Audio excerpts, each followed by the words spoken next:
अंदर की बात में आपका स्वागत है। मैं हूं डिम्पी कालरा। आप ये सोच रहे होंगे कि हमने अंदर की बात ये क्या रखा है, ये क्या नाम है, ये क्या चीज़ है। पहले तो जरा इसके बारे में आपको बता दूं। असल में अंदर की बात मतलब कंपनी के अंदर क्या हो रहा है, कंपनी के अंदर क्या उन काम कर सकता है। सबसे ज़्यादा पावर किसके पास है, वो होती है प्रमोटर के पास। प्रमोटर सबसे पहला काम क्या कर सकता है कंपनी में, सबसे महत्वपूर्ण काम क्या करता है, कंपनी चलाता है या फिर अपनी हिस्सेदारी को बढ़ाता है या फिर घटाता है। तो इसी चीज़ पर हमारी पैनी नज़र है कि आखिरकार एक क्वार्टर निपट गया, दूसरे क्वार्टर आने को है, लेकिन इस बीच प्रमोटर ने बहुत कुछ किया। प्रमोटर्स ने अपनी हिस्सेदारी को बढ़ाया, अपनी हिस्सेदारी को घटाया और साथ ही साथ कुछ ऐसा किया जो कंपनी की अब तस्वीर बदलने जा रहा है। ये बहुत सारी वजह होती है कि प्रमोटर की होल्डिंग कम होना या प्रमोटर की होल्डिंग बढ़ना, ये अपने आप में एक बड़ी हेडलाइंस है, लेकिन इसके अंदर की पूरी स्टोरी, इसलिए हम ये कह रहे हैं कि अंदर की बात यानी कि प्रमोटर की खरीदारी और बिकवाली की ये इनसाइड स्टोरी है। ये इनसाइड स्टोरी को बताने के लिए कि आखिरकार हो क्या रहा है, हम करीब आपके सामने 9 बड़ी कंपनीज का पूरा एनालिसिस करके रखेंगे। रजत मेरे सहयोगी मेरे साथ हैं, आपको ये बताने वाले हैं कि 3 कंपनीज उनके पास हैं, क्योंकि आईटी इनका फेवरेट सेक्टर भी है। और पूजा के पास तो कुछ एक ऐसी कंपनीज है जिसमें इंफ्रा को लेकर जो उनकी पकड़ है और बैंकिंग को लेकर जो पकड़ है वो तो खैर साफ दिखती है। तो एक ऐसी इंफ्रा वाली कंपनीज के अंदर जहां पे प्रमोटर की होल्डिंग में बदलाव हो रहा है वो हम आपके सामने रख रहे हैं। तो शुरू करते हैं इस सिलसिले को, अंदर की बात को, और अंदर की बात प्रमोटर के साथ। अंदर की बात इनसाइड स्टोरी ये शुरू हो रही है और आप फटाफट से हर शेयर के बारे में जानिएगा, समझिएगा और इसके बारे में ये इसके बारे में जब जान लेंगे तो आपको ये पता लग जाएगा कि आखिरकार इस शेयर में करना क्या है आपको। सुमित, आपसे शुरू करें क्योंकि आपने का ही आइडिया, और न केवल आइडिया बल्कि इस आइडिया पे अमल होते हुए कुछ बेहतर दिलचस्प हमको आंकड़े भी मिले हैं। तो मैं शुरुआत आपकी आईटी कंपनी से करना चाहता हूं। जरा मेरे को एचसीएल टेक के बारे में बताएं, इसमें एक्चुअली हो क्या रहा है। आज एचसीएल टेक के अंदर बहुत तेजी का मूव था। कल बाजार बंद होते होते खबरें कि नोकिया के साथ इन्होंने करार कर लिया जो कि इंफ्रा के लिए था। ये हो क्या रहा है, जैसे ही आपने एचसीएल टेक को समझा इसमें खबरें भी आने लग गई हैं। देखिए, एचसीएल टेक में हुआ गया स्टोरी ये है कि 6 जून को प्रमोटर ने कंपनी के अंदर करीब 0.5% स्टेक खरीदा। वैसे तो ये बहुत सब्सटेंशियल नहीं दिखता, 0.5% स्टेक बहुत बड़ी चीज़ नहीं है किसी प्रमोटर के लिए, लेकिन 0.5% स्टेक की वैल्यू तब ज़्यादा रिलेवेंट हो जाती है जब एचसीएल जैसी कंपनी हो जिसकी बड़ी इक्विटी है। ये शेयर ऑलरेडी 16% के आसपास टूट चुका है, एक वैल्यू बाय के तौर पे अवेलेबल है। कंपनी के लास्ट क्वार्टर के नंबर साउंड रहे थे, उन अच्छे नंबर्स के बावजूद ये शेयर टूटा था, जिसकी वजह से एक अच्छी वैल्यू पर अवेलेबल है बाकी सभी आईटी कंपनियों के कंपैरिजन में। पहले ज्यादातर सभी आईटी कंपनियां बायबैक लेकर ऑलरेडी आई भी हैं, दिग्गज कंपनियां बायबैक ला चुकी हैं। एचसीएल पे कैश की कमी नहीं है, एक्विजिशन स्प्री पे कंपनी ऑलरेडी कामकाज कर रही है, अच्छा कैश है, शेयर हाई लेवल से टूट चुका है, वैल्यू काफी साउंड हो चुकी है और ऊपरी स्तर से गिरावट करीब 20% आ चुकी है। तो इस तरह की गिरावट के बाद प्रमोटर ने हिस्सा बढ़ाया, स्वाभाविक सी बात है। तो प्रमोटर ने इस कंपनी के अंदर हिस्सा बढ़ाया है और अब जो सिचुएशन है, पहले तो वैल्यू के हिसाब से देखें तो 14.5 के मल्टीपल पे शेयर है, 62 रुपए की ईपीएस है। प्रमोटर ने 0.5% स्टेक बढ़ाया है और इन चीजों को देखते हुए जो रिपोर्ट्स हैं वो अभी भी बाय साइड पर है। अभी भी जो रिपोर्ट है वो जेपी मॉर्गन की है, बाय रिपोर्ट दे रहे हैं, 1020 के टारगेट्स यहाँ पर रखते हैं। सुमित, ये अभी होल्डिंग कितनी बन जाती है इस 0.5% बढ़ने के बाद? देखिए, प्रमोटर ऑलरेडी 58% के आसपास स्टेक इस कंपनी में रखते हैं, सब्सटैंशियल स्टेक वो रखते हैं यहाँ पर। और इस तरह की अगर हिस्सेदारी बढ़ती है तो नंबर भले ही छोटा है लेकिन ये हिस्सेदारी वो हिस्सेदारी नहीं जो क्वार्टरली दिखाई पड़ेगी, ये उस क्वार्टर के बीच की हिस्सेदारी है। यानी कि तीसरी चौथी तिमाही और पहली तिमाही के बीच में कहीं प्रमोटर का स्टेक बढ़ा रहे हैं, जिसका आकलन आपको चौथी तिमाही के आखिरी में लगेगा। अच्छा, ये उससे पहले ही प्रमोटर स्टेक उठा रहे हैं। तो ये जब तक एक्सचेंज पे नोटिफिकेशन आया है या एक्सचेंज पे इसका जो कंसोलिडेटेड नोटिफिकेशन आएगा उससे पहले एग्जीबिशंस आपको बता रहा है कि ये वो कंपनियां हैं जहां पर प्रमोटर ने बीच में हिस्सेदारी बढ़ा ली है। तो इसका आंकड़ा आखिरी तक आपको दिखाई पड़ेगा और इस पे आप नजर रखिए। ये शायद नतीजे आने तक प्रमोटर के बाद अच्छा स्टेक भी होगा और शायद इसमें कुछ होता हुआ भी दिखाई पड़े। बिल्कुल, इसलिए तो कह रहे हैं क्वार्टर तक नतीजे आते काफी सारी पिक्चर्स इन तमाम कंपनियों में क्लियर हो चुकी है। और इस बार का आकलन ये भी कह रही है कि कई रिपोर्ट्स हमने स्टडी की, उसमें है कि इस बार के जो क्वार्टरली नंबर्स आने वाले हैं वो कंपनीज के और बेहतर आएंगे। ये Q4 ने सरप्राइज किया, लेकिन Q1 तो पहले से ही पता है कि अच्छा आ रहा है। और अगर प्रमोटर की होल्डिंग बढ़ रही है और वो भी नॉन प्लेज वाली कंपनीज में, मेजोरिटी स्टेक होल्डिंग वाली कंपनीज में अगर प्रमोटर होल्डिंग बता रहा है और वो नोटिफाइड नहीं है, आने वाले क्वार्टर्स में आपको नोटिफाइड होगा, लेकिन हमने अपने एनालिसिस के सामने वो सारे के सारे प्रमोटर की होल्डिंग जहां जहां पे बड़ी है वो हम आपके सामने रख रहे हैं। तो पहला शेयर हो गया एचसीएल टेक, 904 रुपए का टारगेट है, आप इसमें एक बार खरीदारी करके चल सकते हैं। और माफ कीजिए 1020 तक का टारगेट है, ये 904 पे भी चल रहा है और 1020 तक का टारगेट है। आगे बढ़ते हैं, अब जरा रजत के पास आते हैं और रजत से जानते हैं उनका शेयर कौन सा है। रजत, क्या आपके पास सेंचुरी प्लाई? सेंचुरी प्लाई है और इनफैक्ट यहाँ पर बहुत इंटरेस्टिंग है, 3 बार प्रमोटर ने हिस्सा खरीदा, लेकिन बहुत ही कम क्वांटिटी में। यही मुद्दा है मार्केट में, ये जो कंपनियां हैं प्रमोटर इसमें गिरावट में खरीदारी तो कर रहे हैं लेकिन क्वांटम बहुत कम है। तारीख 8 से 15 जून है जिसमें प्रमोटर ने 3 बार कंपनी के शेयर्स खरीदे हैं और जून में करीब 0.05% हिस्सा खरीदा है। लेकिन अब मुद्दा ये कि ये शेयर पिछले 6 महीने में 17% का गोता लगा गया है बाजार में। बाजार पे करेक्शन थी तो ऑब्वियसली ये जो मिड कैप स्मॉल कैप कंपनियां थी यहाँ तो दिक्कत थी ही। इनके क्वार्टरली रिजल्ट्स को इतना इंकरेजिंग थी नहीं। ऑपरेटिंग प्रॉफिट मार्जिन देखें या फिर एमडीएफ और प्लाई जिसकी सेगमेंट्स हैं इनके, उनका भी प्रदर्शन को कुछ खास अच्छा रहा नहीं। 25% मैनेजमेंट मानती है कि वो ग्रोथ कर सकती है आने वाले समय में, ग्रोथ सेल्स ग्रोथ 25% ज़्यादा रह सकती है। और जो हम बार बार बात करते हैं कि जीएसटी के कुछ बेनिफिशरीज हैं जिसमें प्लाई बोर्ड से जुड़ी जो कंपनियां हैं, जो ब्रांडेड प्लाई बोर्ड से जुड़ी कंपनियां, उनको सीधे तौर पे फायदा होगा आने वाले समय के लिए। कैपेसिटी यूटिलाइजेशन बढ़ाने की बात कर रही है ये कंपनी, तो मैनेजमेंट को कॉन्फिडेंस है, इसीलिए मैनेजमेंट अपनी कंपनी के शेयर्स खुद खरीद रहे हैं। प्रमोटर ऐसा यहाँ पर 70% से ऊपर का है डिम्पी, तो कोई घबराने की बात है नहीं। तो गिरावट में ये शेयर भी बहुत अट्रैक्टिव लग रहा है। आनंद राठी सिक्योरिटीज की मैं राय पढ़ रहा था, वो तो मान रहे हैं कि 330 फेयर वैल्यू स्टॉक की देखने को मिल सकती है। ठीक है, ये शेयर चल जाएगा तो 330 तक भी पहुंच सकता है। सेंचुरी प्लाई के साथ एक अच्छी चीज ये भी है कि ये 70% इस समय जो अनऑर्गेनाइज्ड प्ले था, जीएसटी यानी कि बस ऑर्गेनाइज्ड हुआ है क्योंकि लीडरशिप ऑलरेडी इसके पास थी।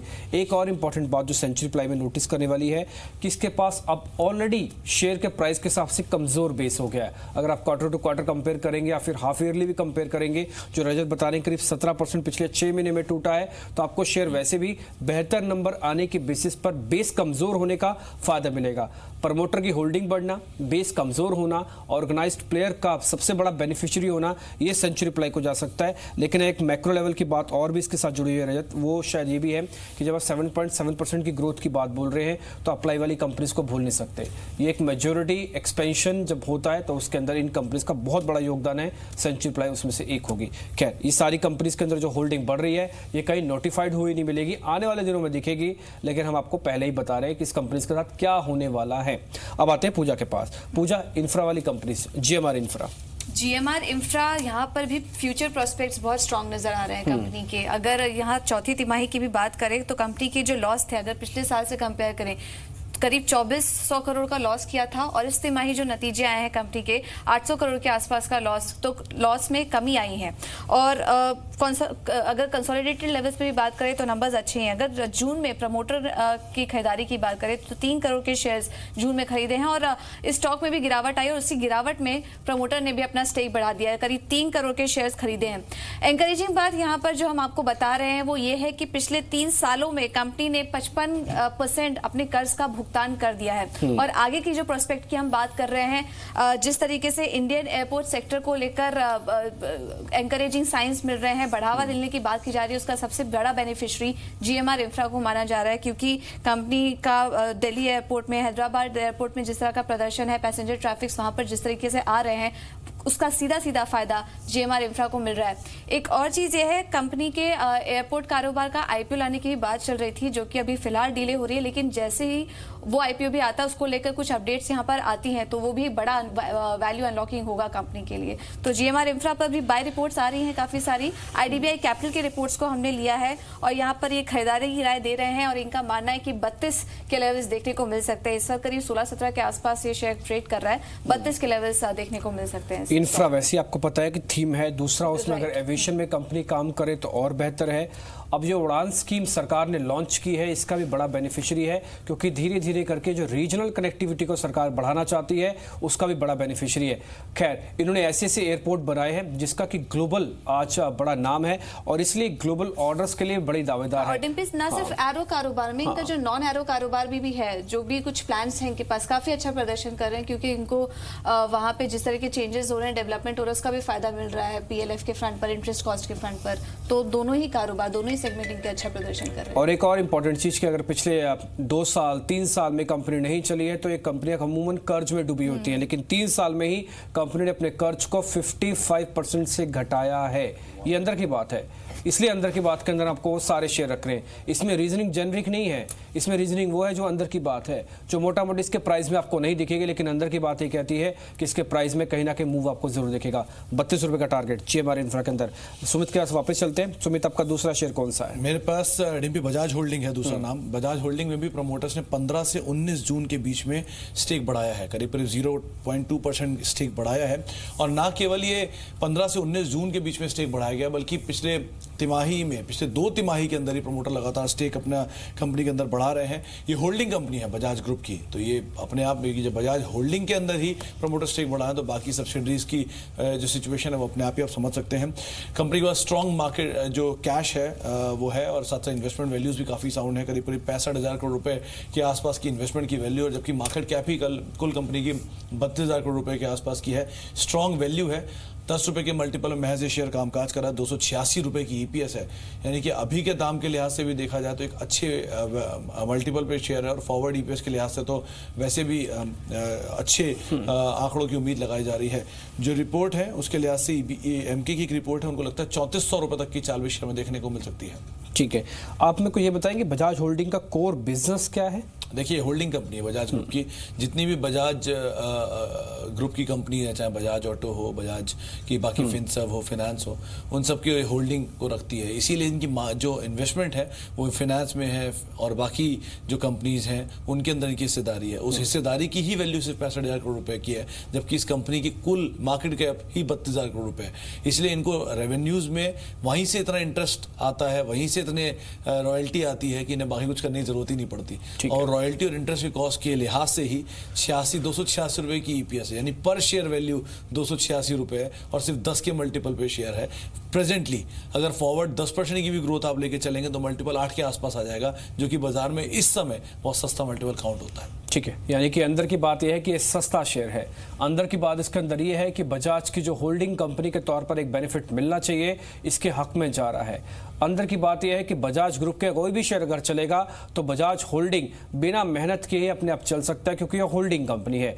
3400 का टारगेट यहाँ पे मिल रहा है, अभी चल रहा है 3200 का भाव। तो इस बार के क्वार्टरली नंबर्स में ये बात ध्यान देने की है, इसलिए इसको हम कह रहे हैं। ये सब अंदर की बात है जो हम आपके सामने रख रहे हैं। खैर, अब इंपॉर्टेंट बात है, रजत के पास दूसरा शेयर, वो तो एक ऐसा शेयर है कि जो अमूमन किसी न किसी के पास किसी न किसी रूप में होगा इस ग्रुप के शेयर्स में से। फ्यूचर ग्रुप बहुत अट्रैक्टिव। इनफैक्ट फ्यूचर एंटरप्राइजेस, देखिए ये जो ग्रुप है ना, इसके इन्वेस्टमेंट्स देखती है, और ये जो इनके स्टोर्स हैं, इनके जो इंफ्रास्ट्रक्चर है उसको लीज करना है या फिर ओन करना है, डेवलप करना है, वो कामकाज देखती है पर्टिकुलर कंपनी। अब इसमें इंपॉर्टेंट ये है कि 18 मई को प्रमोटर ने कंपनी के लगभग 5%, 4.8% हिस्सा जो है वो खरीदा, और लगातार 3 तिमाहियों से प्रमोटर्स जो है वो अपनी हिस्सेदारी बढ़ाते चले जा रहे हैं। तो ये अट्रैक्टिव है शेयर के लिए। ये भी आपको बता दूं कि बीते 6 महीने में 25% टूट चुका है फ्यूचर एंटरप्राइजेस, और इंस्टीट्यूशंस तो वैसे ही नजर गड़ाए हुए हैं कि ऐसी कोई कंपनी मिल जाए जहां पर एक तो ग्रुप साउंड हो, फंडामेंटल बहुत अट्रैक्टिव हो। LIC की खुद 1% के आसपास की हिस्सेदारी है इस कंपनी में। अब इंपॉर्टेंट क्या है, जैसे मैंने कहा कि ग्रुप की इन्वेस्टमेंट्स भी देखती है ये, इसका कुल मार्केट जो कैप है वो लगभग 1850 करोड़ के आसपास है फ्यूचर एंटरप्राइजेस का, लेकिन निवेश की वैल्यू डिम्पी आप देखिए वो है 1400 करोड़। तो एक तरीके से तो मुफ्त मिल रहा है, तो सुमित बताएंगे। 1850 करोड़ की मार्केट कैप और 1400 करोड़ उसमें से इन्वेस्टमेंट की वैल्यू है। टारगेट्स DBS अभी 46 का लेकर चल रहे हैं, तो फेयर वैल्यू मौजूदा भाव से बहुत ऊपर की। यानी कि जो ये काम कर रहे हैं उस काम का तो अभी खैर शेयर प्राइस के अंदर असर ही नहीं है। ये तो सिर्फ आप मार्केट की वैल्यू यानी कि निवेश की वैल्यू और मार्केट कैप का डिफरेंस है जो इनके पूरी तरह से हक में चला जा रहा है। और दूसरी इंपॉर्टेंट बात जो अंदर की बात है वो ये है कि लगातार 3 तिमाही से इसकी जो प्रमोटर्स की जो होल्डिंग है वो बढ़ रही है, और ये 4.8% तक बढ़ी है 18 मई तक। और ऐसा रेयर ही मिलता है कि लगातार हर क्वार्टर टू क्वार्टर प्रमोटर अपनी होल्डिंग बढ़ाए, और इसके अलावा LIC भी इसमें होल्ड करता है करीब 1 से 1.5%। एक निजी कंपनी के अंदर LIC की होल्डिंग इंपॉर्टेंस रखती है, भले वो 1 से 5% कुछ भी हो क्या ना हो, LIC की होल्डिंग करीब 1% की बात बनती है। तो इसलिए इसका टारगेट 46 रुपए का DBS की एक रिपोर्ट है। अंदर की बात कि ये भी आने वाले दिनों में बेहतर शेयर बन जाएगा। अब आती E-क्लर्क्स की बात। E-क्लर्क्स को लेकर आप पूजा क्या खबर है और इसमें क्या प्रमोटर्स की होल्डिंग है? E-क्लर्क्स में अगर आपको अंदर की बात बताएं तो लगातार लगातार 3 तिमाहियों से प्रमोटर अपनी हिस्सेदारी इस कंपनी में बढ़ा रहे हैं। 50.11% से बढ़कर इस वक्त जो हिस्सेदारी करीब पहुंच चुकी होगी वो 50.31% के पास पहुंच चुकी होगी। तो लगातार 3 महीने से प्रमोटर्स अपनी हिस्सेदारी बढ़ा रहे हैं और 11 जून को भी प्रमोटर ने कंपनी ने करीब 0.25% की हिस्सेदारी खरीदी थी इस कंपनी में। और सेक्टर के अन्य कंपनी के मुकाबले भी अगर इसके यूएस कारोबार की बात करें तो काफी अच्छा परफॉर्मेंस यहाँ पर भी देखने को मिल रहा है। तो फंडामेंटल्स भी आगे चल के अच्छे हैं, फ्यूचर प्रोस्पेक्ट्स भी अच्छे हैं और प्रमोटर भी यहाँ पर बुलिश दिख रहे हैं इस कंपनी को लेकर। आईसीआईसीआई डायरेक्ट की रिपोर्ट आई है और 1470 के लेवल्स के लिए खरीदारी की राय दे रहे हैं ई-क्लर्क्स में। ठीक है, 10% टूटा हुआ 6 महीने में, तो ऑलरेडी बेस कमजोर, लेकिन प्रमोटर की होल्डिंग पिछले 6 महीने में ही बढ़ी है। ये महज इत्तेफाक नहीं है, बल्कि एक तो स्ट्रेटजी भी होती है कि जब जब शेयर टूटे तो प्रमोटर या तो अपनी होल्डिंग बढ़ाता है या फिर बायबैक को ट्रिगर करवाता है। खैर, बायबैक की भी जरूरत नहीं, लेकिन प्रमोटर होल्डिंग ये बता रही है कि शेयर के अंदर प्रमोटर का खुद का इंटरेस्ट ज्यादा है, इसलिए भले प्राइस टूट भी रहे हैं 6 महीने से, लेकिन फिर भी खरीदारी। 1470 का टारगेट आज चल रहा है 1320। ये है अंदर की बात। ब्रेक के बाद एक बार फिर आपका स्वागत है। तो अंदर की बात जारी है। अंदर की बात में ना केवल हम सिर्फ प्रमोटर की होल्डिंग के बारे में बात कर रहे हैं, बल्कि जो दिलचस्प आंकड़े आपको इस क्वार्टर में या फिर पिछले बीते क्वार्टर्स में जो खत्म हुए हैं और आने वाले क्वार्टर्स में आ रहे हैं, उसके बारे में भी आपको पहले से आगाह और इत्तला दे रहे हैं, ताकि आप अपने शीट बना सकें। आपको पता लग पाए कि इस समय बाजार के अंदर अगर मिड कैप में कहीं ना कहीं कार्नेज है तो एक्चुअली क्या प्रमोटर उससे कुछ अछूता है या प्रमोटर इसका फायदा उठा रहा है। अगर प्रमोटर फायदा उठा रहा है तो आप क्यों पीछे हटे। इसलिए हमने वो सारी की सारी कंपनीज कोशिश की है कि वो मिड कैप कैटेगरी की ही वो कंपनीज के हम। अब आगे बढ़ते हैं। एक और शेयर जिसने काफी दमदार प्रदर्शन दिखाया वो था एस्कॉर्ट्स का। एस्कॉर्ट्स के बारे में ये कहा जाता है कि ये शेयर शायद नहीं रुकेगा और अब ये लीडरशिप ऐसी पक्की कर चुका है जिसको हराना भी मुश्किल है। लेकिन सुमित, क्या एस्कॉर्ट्स में वैल्यूएशन भी उतनी महंगी है? देखिए, जब प्रमोटर ने माल उठाया तब तो नहीं थी, तब नहीं पहली आंकड़ा हमारे पास है, लास्ट तिमाही में प्रमोटर ने उसने स्टेक उठाया है और जब दाम उठाया गया तब 697-700 के आसपास दाम होता था, तब उठाया गया था। वो शेयर वहाँ चलता हुआ 800-900 रुपये आ गया, हालांकि 1000 भी गया, वहाँ से टूट के वापस 800 रुपये 900 रुपये रेंज में आ चुका है। जब इसके बारे में हम जाँच कर रहे थे कि प्रमोटर ने स्टेक क्यों उठाया, तो इकलौता रीज़न जो हमें मिला वो ये कि इतने तेज चलते भाव के बावजूद प्रमोटर माल इसलिए उठा रहा है क्योंकि यहाँ पे टेक ओवर की बज़ है। हो सकता है एस्कॉर्ट से कोई टेक ओवर कर ले, तो उससे बचने के लिए प्रमोटर अपना स्टेक बढ़ा रहे हैं। और वो स्टेक इसलिए सब्सटेंशियल वे में बढ़ा रहे हैं ताकि कोई होस्टाइल टेक ओवर ना हो पाए आने वाले समय में, क्योंकि भारत में इक्विपमेंट की मार्केट बहुत बड़ी है और इक्विपमेंट में स्पेशली एग्री इक्विपमेंट की मार्केट बड़ी है और इनका पुराना नाम भी है, तो इनका कोई टेक ओवर ना हो इसलिए इन्होंने यहाँ पे प्रमोटर स्टेक बढ़ा रहे हैं इस कंपनी के अंदर। एक क्रूशियल चीज़ ये है। दूसरा, मॉनसून अच्छा ट्रिगर है, कंपनी ग्रोथ अच्छी है, सेगमेंट अच्छे हैं, रेलवेज के अंदर है, बाकी सेगमेंट में कंपनी कामकाज करती है। उसके अलावा राकेश झुंझुनवाला जो कि बाजार के बड़े निवेशक हैं, उनका भी करीब 9-9.5% स्टेक है। डेट फ्री कंपनी है, 1000 करोड़ रुपया कैश है, हर तरह से कंपनी वैसे साउंड है, लेकिन कोई प्रमोटरशिप में चेंज ना हो इसलिए प्रमोटर यहाँ पे स्टेक बढ़ा रहे हैं। रिपोर्ट हमने जो रेफर की उनके हिसाब से मोतीलाल ओसवाल की राय है, खरीदारी करें 1020 के टारगेट्स के लिए। अंदर की बात कि कंपनी हॉस्टाइल बिडिंग में ना फंस जाए, इसलिए प्रमोटर की होल्डिंग बढ़ रही है।